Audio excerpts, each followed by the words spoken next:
Welcome to Living Well with MS. This show comes to you from Overcoming MS, the world's leading multiple sclerosis healthy lifestyle charity, which helps people live a full and healthy life through the Overcoming MS program. We interview a range of experts and people with multiple sclerosis. Please remember, all opinions expressed are their own. Living Well with MS is listener supported. If you'd like to support us and help keep our show advertiser free, donate online at overcomingms.org/donate. And now, let's meet our guest. To the latest edition of the Living Well with MS podcast. Joining me on this edition is Jenna Cox. Jenna is a nutritional therapist and the OMS ambassador for Bristol in England. So firstly, welcome, Jenna. Hello, thanks for having me.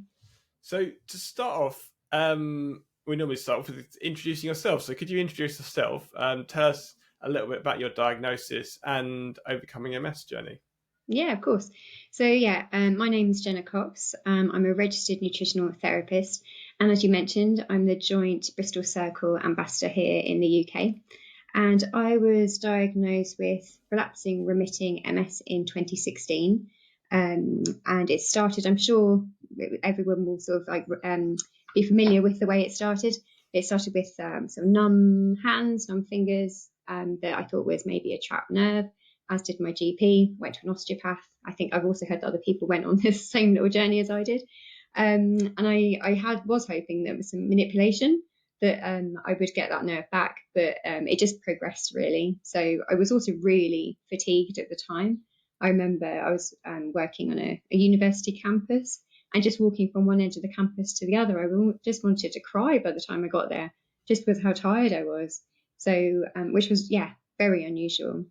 And then how did it progress? So a few days later, I woke up with one side of my body numb, tingling. So from sort of face, tongue, which was really strange, leg, feet, toes, all the shebang. So I tried to get a doctor's appointment, couldn't do that, but I phoned 111 and they sent an ambulance, which sort of scared me a little bit. What did you think you had? Did you think you had a stroke or something? Or? Yeah, well, I wasn't sure. I mean, my instant reaction, even at this age, I'm 40 now, but I was a bit younger then, was to phone my mum just to tell her that I had all these symptoms. But yeah, it was really scary. I wasn't scared before that. I just thought I did think it was a trapped nerve or something. But yeah, as you said, I thought maybe could be something like a stroke. But I didn't have anything else. I felt really fine within myself. But yeah, they sent an ambulance and they did some, the initial tests, and they were fairly confident it wasn't a stroke or anything. But I saw my GP, got a referral to the mini stroke clinic for an MRI, and he said, if you get any double vision at all, then go to A&E. So I went home the next morning, had double vision, so off to A&E I went. Yeah, and that's when all of the tests started, really. Lots of tests, lots of different tests. That day, next day MRI, the next day results from the MRI, which were abnormal, and a whole list of things that it could be. And actually MS was one of the more positive things on that list. So I'm sure you can imagine how bad that could be. Yeah, how bad was it when you were told you had MS? And you think, well, actually, it's not that bad, because you start thinking about the things it could be causing these symptoms, and you start thinking it could be a brain tumor and you think actually it's not that bad when you consider what it could be causing these symptoms. Exactly, and brain tumor was on the list that the doctor read out to me when she had a scan of my brain on her computer screen full of white marks, and she said, well, it could be lots of clots, lots of brain tumors, and you just think, well, if it is, I think I'm a goner. So it was later on, I had a lumbar puncture later that day, and that was when the neurologist actually came down, and she calmed me quite a lot. Actually, she said it's likely to be inflammation, and she described it in a really simple way. It's likely to be inflammation. There's medication you can take to reduce the inflammation and to prevent it from happening again. And I thought, well, that's nice. I can cope with that. That sounds reasonable to me, rather than things like brain tumors and things. And then I had more symptoms, had another MRI, and that's when my diagnosis came. So yeah, very quickly I started researching what I could do. I found OMS on the internet, and I it really resonated with me how I wanted to live anyway, like all the different pillars looking after my health in different ways. I was also eating less meat anyway for environmental reasons, and some for health reasons. And yeah, it resonated with me, and I thought, right, I'm going to do this, and off I went. So did you adopt it all straight away or bit by bit? Pretty much straight away. I think I needed that to, and I think other people have said it as well, to feel like I was doing something. Quite often, if you give me a problem, then I'm going to go away and try and find a solution for it. And I think I needed it to give myself some hope that that I was doing everything that was in my power, that I wasn't, going to go down without a fight. And yeah, I changed my eating habits straight away. But it was easier for me. I know for some people, if they've got families that they're taking care of, it can be quite tricky. Yeah, I think it's just a personal thing. I did it the same. I did it all at once. But then I know other people have said, oh, they just said, okay, what am I going to go? What's the sort of biggest thing? Okay, right, I'm going to go with dairy. Yeah. And then I'm going to go with, I'll get rid of red meat. And then I'm going to, and they did it, but I think it's a personal thing, really. And it doesn't really matter. I think if people do it that way, it's really, if you think that by adopting everything all at once, you're likely to fail, then it makes sense to do it. Let's try doing it step by step, or do what you can do. It's definitely best to do what you can do than to do nothing. Yeah, exactly. And did you find particular pillars easier or harder to adopt? The diet, I didn't actually find the diet that tricky. Actually, I found that reasonably easy, because I am interested in cooking anyway, and I almost found it was like a good challenge. And my partner, he found that was something. He's a really good cook, and so it was new things for him to try, and my family all got involved. With the exercise, I was quite active anyway, so that was good. I would say probably the meditation. I did actually really, at the beginning, I was much better than I am now. I used to do it when I got home from work. I used to do my yoga and my meditation. I would say that's the one that if I fall off the wagon, that's me falling off the meditation wagon. Mm-hmm. I'm much better if I go to classes and things like that, or guided meditations. Someone to keep me a bit more accountable with that. And then medication as well. I started medication as well when I got diagnosed. But it was quite different then. I don't know if you've noticed a difference in attitudes, but yeah, I know that they go more hard and fast now with medication. Oh, definitely. Yeah, no, yeah. I mean, I was similar sort of timing to you. Oh, really? And they were going with the minimum. Almost, it was like the other end, wasn't it? It was like, okay, we'll just start you out, and only if you have lots of.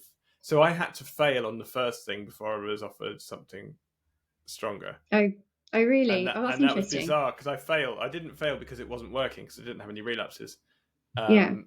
But because it took my white blood cell count too low. Oh, I see.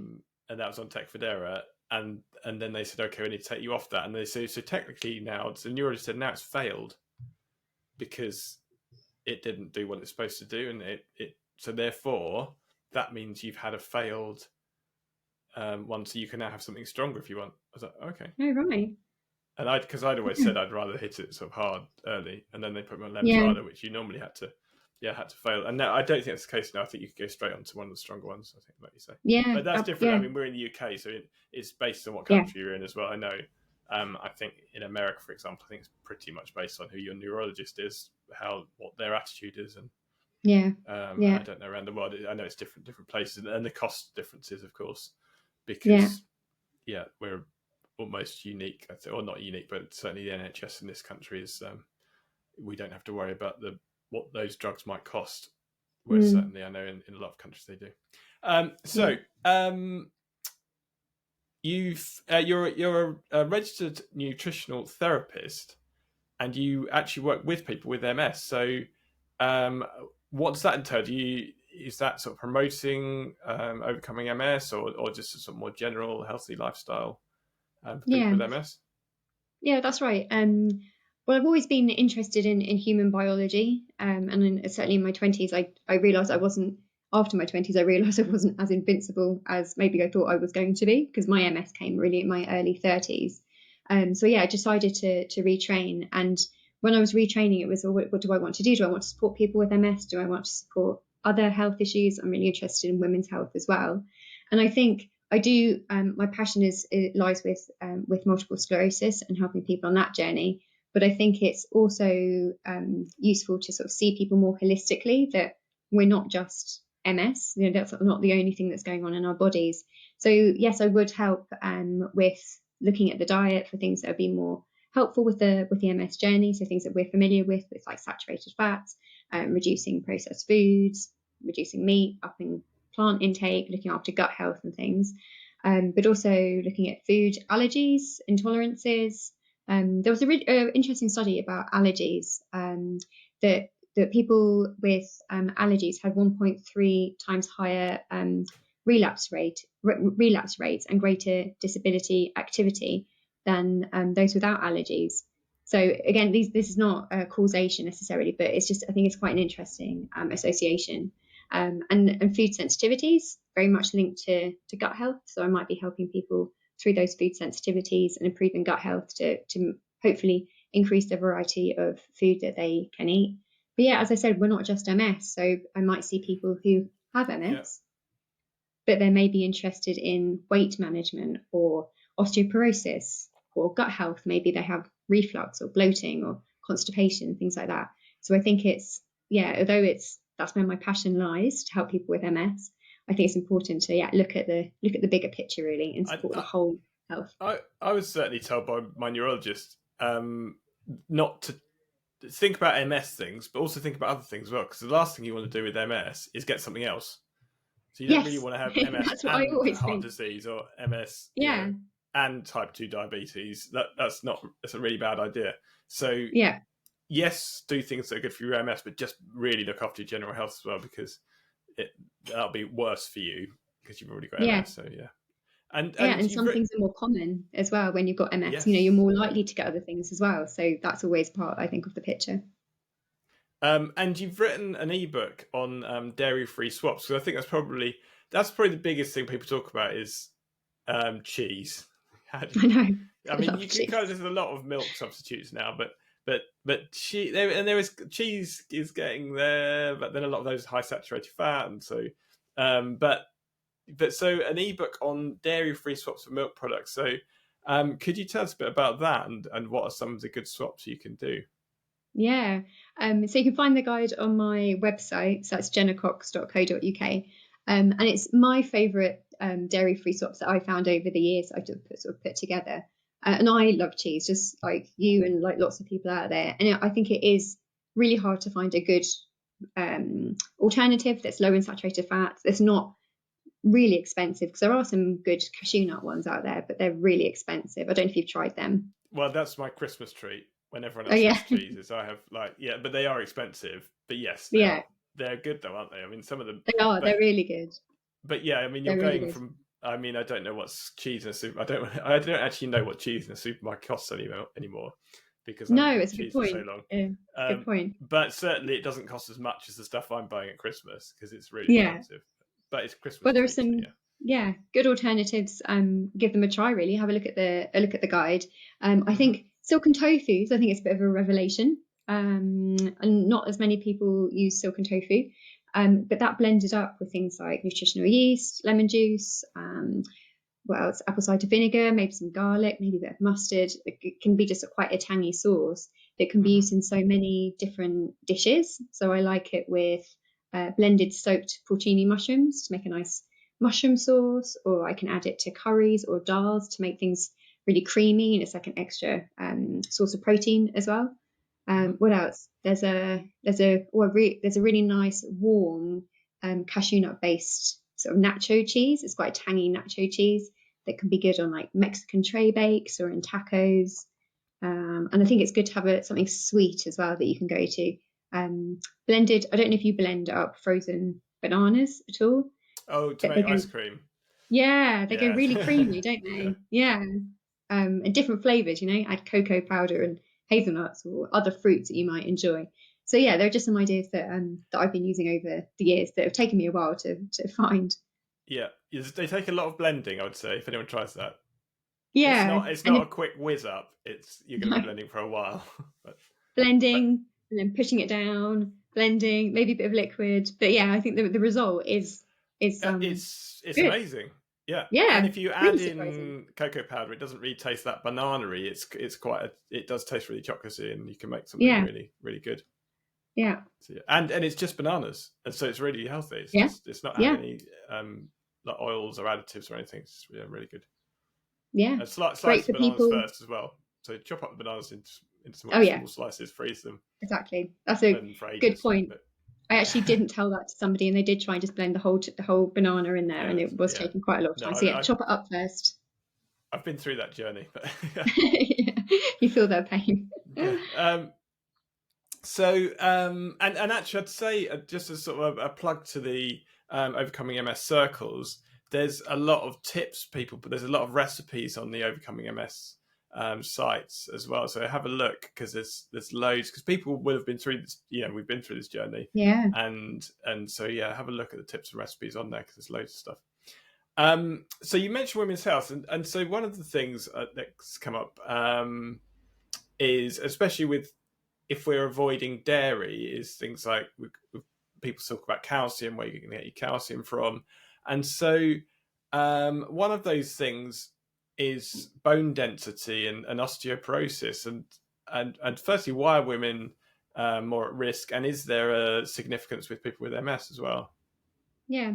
So you're right. People are sometimes worried about their calcium intake, but you can get calcium from lots of places in the diet. It doesn't have just to come from dairy. So green leafy vegetables are particularly high in calcium. Tahini, almonds, calcium set tofu, and the Mediterranean diet, which the Overcoming MS diet is really sort of a change on the Mediterranean diet, is modified. That's actually a really good diet for looking after bone health, to getting lots of those minerals, vitamins and minerals that you need. You need magnesium and boron and calcium. So yeah, it's a great place to start anyway for good bone health. But osteoporosis, so that's a condition that's characterized by weak and brittle bones that can lead to fractures. And often there aren't any symptoms until fractures occur. And it doesn't even have to be from trauma. So it can be just spontaneous fractures, which is quite strange. But there may be some symptoms, like maybe some back pain, some stooping, maybe some loss of height, but you won't necessarily know. It can be found, DEXA scans you can have, and you might not even know you've got osteoporosis until you have a scan. So yeah, women are more at risk of developing osteoporosis, and it's largely linked to, first of all, we start off with thinner and smaller bones, so we have a lower bone mass to begin with. And the role of estrogen, in stimulating that bone formation and inhibiting the bone loss is really important. So during the perimenopause and the menopause, when we have that steep decline of estrogen, that can disrupt the balance and accelerate the bone loss for an osteoporosis. So we can lose bone at a much faster rate than men, particularly in the few years after the menopause. And there are other factors in there as well, with calcium deficiency, vitamin D, smoking, medications and things. And there is a significant link to multiple sclerosis as well. So it can be impacted by the disease itself, by the disease course, and also the medications that we use to treat the acute relapses. So we often hear about multiple sclerosis and the central nervous system, so the brain and the spinal cord, but it can also affect the autonomic nervous system. So that's the nervous system that controls things that we don't think about, like our breathing, our blood pressure. And we have the two branches, the sympathetic and the parasympathetic. So the sympathetic, you often hear fight and flight, parasympathetic, rest and digest. So both of those can affect bone health. So if we have an overactive sympathetic nervous system, that can lead to excessive breakdown of the bone. And the parasympathetic, if it's underactive, then that can hinder the bone formation. So both of those come into play, and both of those can be affected by multiple sclerosis. And then we've got things like reduced mobility, which could lead to sort of a loss of stress. So we need stress on the muscles and on the bones to help us with that bone formation. So if there is lack of mobility, that may be a factor to be concerned about. and medications as well. So steroids that are used to treat relapses, they can contribute to, well, they can have a detrimental effect on bone health. So you actually train, almost when you train muscles, you also, the bones themselves are actually getting stronger from exercise. Although you don't see it, feel it, they're actually responding to like running on a leg. Will actually, not only will it make your legs stronger, it will actually also make the bones stronger that are supporting it all. Is that right? Yeah, exactly. That's exactly right. So we should all really be doing some, if we can do some resistance exercise, whatever that might look for us, because obviously we don't all have the same abilities to be able to do the same activities, but just incorporating that resistant exercise in what you can do, I think is a really, really great place to start. And just, especially if you're a woman, you've got multiple sclerosis, maybe you're perimenopausal, menopausal, it might be worth speaking to the GP about how you might be able to monitor that if you get offered a DEXA scan or something like that. And so what you mentioned, so PMS, so just to go through some of the terms, what is, so I know I'm sorry, middle-aged man, but I don't know, maybe that's why, but what is, so PMS and PMDD, what are those terms, and can you do things to help with the symptoms? Is there lifestyle things that you can actually do? Yeah, so PMS, premenstrual syndrome, I'll do that one first and then come back to PMDD. So premenstrual syndrome is really common, actually. So maybe about 75% of women or menstruating people may experience PMS. So that's the few days leading up to menstruation, or even a couple of weeks, because it's after ovulation. So it's after, so we have follicles with our eggs in, and then the egg will escape from the follicle, ready to be fertilized. And this follicle behind is called the corpus luteum, and this secretes progesterone. And this progesterone is, the function is to maintain the uterine lining. So if this egg gets fertilized, it can implant for a pregnancy. So we have an increase in progesterone. And then if there's no pregnancy, there's no implantation of the egg in the uterine lining, the progesterone will go down. And so it's thought that it's the fluctuations of these reproductive hormones, likely to be progesterone, is for women who are particularly sensitive to those fluctuations, may experience the worst symptoms. But the actual mechanisms are still a little bit unknown as to why. And also it can change between cycle to cycle, or between woman and woman. We have physical symptoms, so that might be cramping, bloating, headaches, sore breasts, the list goes on, or more emotional symptoms, so maybe being tearful, anxiety, low mood, irritability. Don't know if I said that one twice. And the low mood is also linked to serotonin, because during this period of time there may be a lower level of serotonin as well in the body. And serotonin is involved in lots of things. Yes, mood is definitely involved in regulating mood, but also sleep and appetite and bowel movements. All sorts of things. So yeah, not too much fun, and it's very common. And then I said I'd come back to PMDD. So PMDD is premenstrual dysphoric disorder. So people joke that that's like PMS on steroids. Really, it's a more severe form of PMS, and is thought to affect maybe 5% of menstruating people, and it has a real impact on people's lives. So the feelings that people might get for 2 weeks up to their period, so it's 50% of their time. So it's really significant, and it could be feelings of depression, anger, but real strong anger, irritability, hopelessness, anxiety, suicidal feelings. So yeah, it's kind of have a significant impact on people's lives.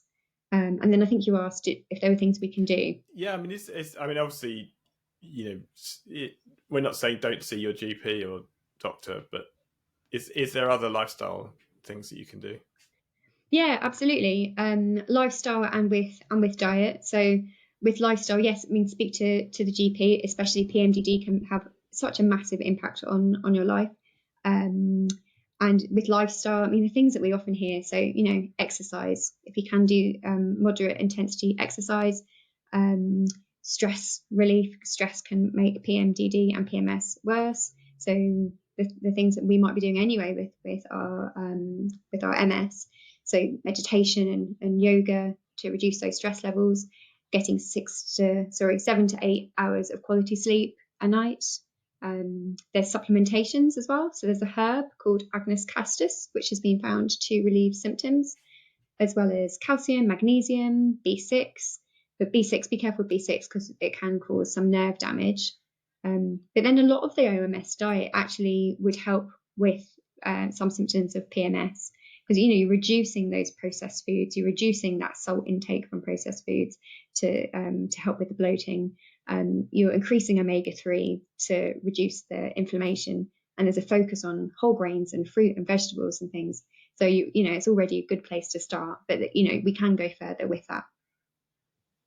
I think that's one of the things actually is to be clear, it's a plant-based whole food diet. That's, if you go down to the supermarket vegan aisle, it's probably not a good place to be. No, not a good place for anyone to be, I don't think. No. It's and I know there's two things to veganism, because if you're looking after animal welfare and that's the be all and end all of why you're a vegan, then yes, the stuff down there is not animal products. So if it's a moral issue for that, then obviously. But if you're doing it for a health basis, then I think it really, the whole food part of it is really important, isn't it? I just think that when you look at these substitute meats and you look at the ingredient list and it's about 200 items long and you don't recognise any of them, then you think, okay, that's exactly not really food. Exactly. You just pick up a can of chickpeas instead, or maybe some tofu or something like that, rather than, as you say, something with a list as long as your arm. Yeah.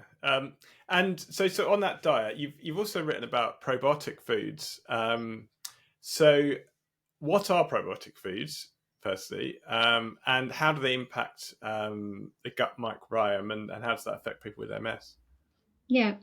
So I think, first of all, I think the microbiome, hopefully everyone's really heard of that now, because it's got a really good PR team behind it. I think everyone's talking about it.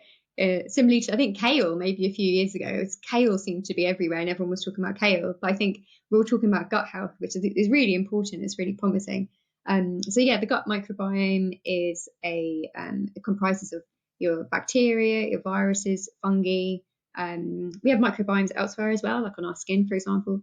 This one, we'll just talk about the gut. So it's really important, and 70% of your immune system is in your gut. So gut health, it does play an important role in MS. And I'll get to the probiotics in just a second, but there were just a few, there's lots of studies out there with linking gut health to MS. And I think it's just that area of research is just going to get more exciting, I think, as the years go on. Some of it is animal research, which I know is animal research. We have to treat it with caution. But there's been some mice studies showing that maybe the MS is triggered by proteins in gut bacteria that activate T cells. So the T cells are immune cells involved in the inflammation in MS. And maybe the proteins in these bacteria are similar to the proteins in the myelin sheath. So again, we've got some molecular mimicry going on.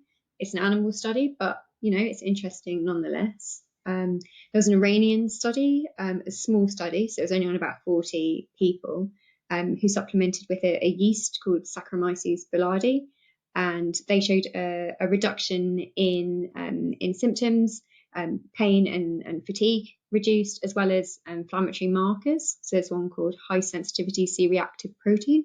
They had a reduction in that one as well. So that's promising. Again, it's a small study, and these associations are not necessarily causations. We've got to be careful there, but I think it just shows that this area is just really exciting.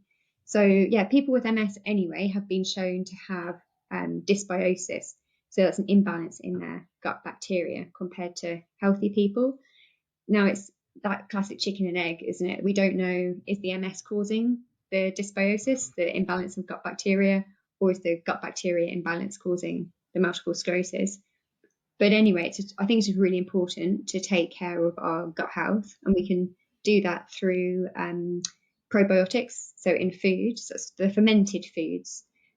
So we've got, let me try and reel these off. So sauerkraut, begin kimchi. with a K, I think. Yeah, I eat a kimchi. lot of things that begin with K now.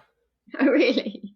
Be interested to know what else. Kale, is what I'm trying to think of. No, it's not the probiotic. So yeah, sauerkraut, kimchi, miso, yogurt. We've got kefir. Yeah, the water kefir. If you're not eating dairy, you can buy water kefir or make it. I make my own. Yogurt as well. Has live Kombucha cultures in. is the other Kombucha, one. exactly. Yeah, I like kombucha. I try to have my Friday night kombucha. So yeah, it's dairy-free yogurts. So I would say look for live cultures. Not all of them have live cultures in. Some of them are pasteurized, so they won't be refrigerated or anything. And yeah, I've got a guide on my website. Sorry, it's very UK focused. But it's got my favorite brands and where you can find them in supermarkets. So, but like you say, a lot just of it you can make yourself. So you can, like they're somewhat time consuming sometimes. Like the sauerkraut basically almost makes itself. Yeah. Michael Grieger was on an episode of this. He did say there's a lot of salt in that, which is true. There is a lot of salt. Yeah. Have you ever tried making it? Yeah. So yeah, Yeah. I make sauerkraut, kimchi, kombucha, and water kefir. Well, my wife makes water kefir, and I make kombucha. Yeah, I only do the water kefir myself. I did try sauerkraut once, but you really have to pummel it, don't you? The and you do have cabbage. to. It just takes a long time, and you just need to leave it for quite a long time. Yeah, and then kimchi is a sort of variation on that. But yeah, there is a lot of salt in it, so that's the worry I have about that. Yeah, uses salt to make it. So yes, so there is a huge amount of sort of dietary, and what just as a sort of an aside to that, I don't know, and I know you're a nutritionist, but what about probiotic tablets? Are they a good thing, or is if we're just saying chemicals and things are necessarily potentially bad, is a probiotic tablet a good sort of use that as a catch up as well, or would you say it's better to use diet? Yeah, I think that's a really good question. I would say we're starting with diet first for everybody. And that's probiotic foods if we can get that, fermented foods in there, but also prebiotics. So you want to get the food that the bacteria feeds on. So you don't want to just put the bacteria in there and then have nothing for them to feed on. So that's lots of plants, fiber, prebiotic foods like onions, leeks, and garlic, and Jerusalem artichokes, and asparagus, and things like that. So yes, I would go food first, and then is a common question about probiotics, because there's so much out there about probiotics, what we should take and what we shouldn't take. And I think I tend to approach that as a person by person, case by case anyway, to see what people's symptoms are, what other symptoms people have got, and then try and use more targeted strains. So the studies that we have, they're on very particular strains of bacteria that are shown to be successful in particular, doses and things. So I would look at what strains and what are they being used for. So a bit more targeted. But yes, I think they absolutely do play a role in our health. But I would say more case by case and targeted. You can research and PubMed and see what what studies are out there and the evidence for them. And another thing that comes up is cardiovascular events. So we've talked about a few different things, women's health and gut health. But what's the link between MS and cardiovascular issues? And does, again, the sort of overcoming MS diet help to mitigate any of those problems? Yeah. So I don't want to rain on everyone's parade, but we do have a high prevalence of osteoporosis and also cardiovascular issues. So that might be a higher prevalence of heart disease, blood pressure abnormalities, heart rate issues, and dyslipidemia. So that's the fats in your blood. So that's cholesterol and your triglycerides. Now, there are a number of factors that might be at play there. So it could be that the chronic inflammation in multiple sclerosis affects the blood vessel integrity, making them more susceptible to the furring up of the artery. So this is what we call atherosclerosis, when cholesterol embeds in those vessels, the vessel walls, the endothelium, and oxidizes and then causes these plaques, which can move around the body, cause all sorts of problems. So it could be linked to that sort of inflammation, which is why we have higher rates of it. Women higher rates of heart attacks than women with MS, and also the high, as I said about dyslipidemia, about having higher rates of the high levels of cholesterol, and that's sort of a biodirectional thing, really. So we may have higher rates of cholesterol, triglycerides, but also if you have higher rates of cholesterol and triglycerides, it's actually linked and it's associated with worsening disability. So I think there's a big picture there of looking after our heart health. And yeah, as you say, the OMS diet, I think, again, is a really good place to start. It's low in saturated fat. Saturated fat is linked with increased LDL cholesterol, this bad cholesterol. We don't have red meat, so that will help with our blood pressure because it will be lower in that sodium.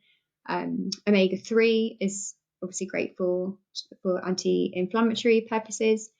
It's high in fruit and vegetables, getting lots of antioxidants and vitamins and minerals. The gut microbiome as well, that speaks to our blood pressure. So we want to keep that really with a good diverse range of bacteria. And low in processed foods in general, low in salt to help with our blood pressure, and lots of fibre. And so, but women do all women have a higher risk, or just women with MS have a higher risk of cardiovascular? Yeah, so women have a higher risk, and it's linked again to menopause. Right. So it's the decline that we have in estrogen after the menopause. So the estrogen helps to keep our blood vessels more flexible and relaxed for smooth blood flow. And also estrogen encourages the removal of this LDL, this bad cholesterol, from the bloodstream. So that has a protective effect, and it reduces the rates of atherosclerosis. But with the declining levels of estrogen, that's when it can be a bit of a problem. And estrogen has anti-inflammatory effects, so it protects us against the buildup of those plaques. But also, estrogen, the menopause is associated with a redistribution of body fat. So I'm sure many women of maybe that age will think, oh yeah, I know about that, because the fat can be more abdominal and the fat can be more visceral around the organs. And that can be a risk factor for heart issues, cardiovascular issues, also a risk factor for diabetes, which in turn is a risk factor for heart issues. So yeah, it's all linked. And unfortunately, women, we seem to have got a bit of a raw end of the deal on that one with decreasing estrogen levels. And you're more likely to get MS as well. And we're more likely to get MS as well. I know. So it's terrible. And then there's all the sexism and all those things. Yeah, exactly. But this podcast isn't long enough to go into all of our woes. I'm sure there are other podcasts about problems with women in general. Women's problems, I say, not problems with women. Yes, of course. Yeah. I think that's it's fascinating information. And I think actually, my biggest takeaway was really that living by following the Overcoming MS protocols is actually really doing a lot of the stuff that we should be doing for our health anyway. So could you give us, sort of as a final takeaway, some advice that you'd give yourself as a newly diagnosed person who's just starting to look at following the program? Yeah. I think everyone's really different, and we all come from different backgrounds and cultures and cooking abilities and interests and things. So I don't think there's one general advice for everybody, but I think everyone, you're running your own race and everyone has to do it. As you mentioned at the beginning, you have to do it as you want to do it. I know the OMS website has a fantastic 6 months to Overcoming MS, which is great if anyone's sort of struggling to make those changes. But I think I would say to people and this is what I didn't do. So this is actually actual genuine advice, is finding recipes, finding foods, finding dishes, finding new ways of doing things before you cut things maybe completely out. So I was left quite a few days feeling quite hungry because I just didn't know what to eat instead. Or maybe I was taking a chia seed pudding for breakfast or something to work. and I was hungry by 10 o'clock because it just wasn't enough for me. But, since I've added so many things to my diet, so I think adding so many things in, crowding things out. So I didn't really have oily fish before. We had salmon occasionally.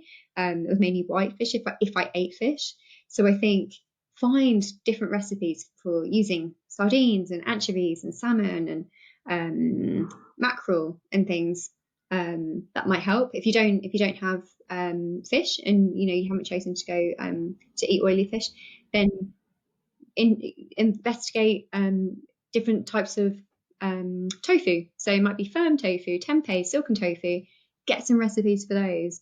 There are so many different types of beans and lentils, different types of lentils, different dips you can make, different curries you can make. So I think it's flood your diet and with loads of great recipes. There are loads online. There's an OMS recipe book. There's so much.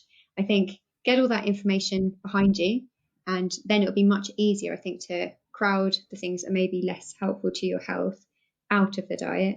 And I don't think that you would miss things as much because it's quite exciting just finding all these new things to eat, really. Yeah, I think that'd probably be my advice. I don't know. Do you have any other advice? No, I think that's excellent. I mean, and just talking about cooking. I mean, I think I did exactly the same as you, because you just look at it as excluding things, don't you? You say, okay, there's all these things I can't eat. But no, I that's really good advice, because I should have done that. I didn't think first, what can I eat? I just thought about what can't I eat, and that was exactly. So I just took out things from my diet, and I was just left with the stuff that I used to eat minus all the meats and processed foods and dairy. Same. And there are and also there's cookbooks by Ashley Madden, who follows Overcoming MS. She's got 2 cookbooks out, and so there's a whole load. There's loads, and actually it's really delicious. Once you start eating whole foods, you find actually the food's really, really lovely. So I don't miss things. No, I don't. And there are great people to follow on Instagram as well. They might be plant-based. Some people, I don't know if there's like specific OMS people, but I follow a lot of plant-based influencers or chefs or content creators, and I take screenshots. I have a folder in my phone. I have a physical folder. You get some new stationery. Everyone loves new stationery. Just get all your recipes together, so you're never left thinking, oh, what can I eat? What can I cook? Because you've always got ideas there, and you can plan out your week. Get geeky, get a spreadsheet going, or however you want to do it. Get planning, so you're not going to wander past a lovely smelling shop with lots of beige food and be really tempted to go in there and get something. Plan out your food, don't get hungry, and experiment and enjoy learning some new dishes and some new skills. Okay, and finally I'll just say check out the show notes. It was jennacox.co.uk is your website, isn't it? But it'll be linked below. And thank you very much for joining us, Jenna Cox. Oh, you're welcome. Take care. Thank you for listening to this episode of Living Well with MS. Please check out this episode's show notes at overcomingms.org/podcast. You'll find useful links and bonus information there. Don't forget to subscribe to the podcast so you never miss an episode. And please rate and review the show to help others find us. This show is made possible by the Overcoming MS community. Our theme music is by Claire and Nab Dean. Our host is Jeff Alex. Our videos are edited by Lorna Greenwood, and I'm the producer, Regina Beach. Have questions or ideas to share? Email us at podcast@overcomingms.org. We'd love to hear from you. The Living Well with MS podcast is for private, non-commercial use and exists to educate and inspire our community of listeners. We do not offer medical advice. For medical advice, please contact your doctor or other licensed healthcare professional.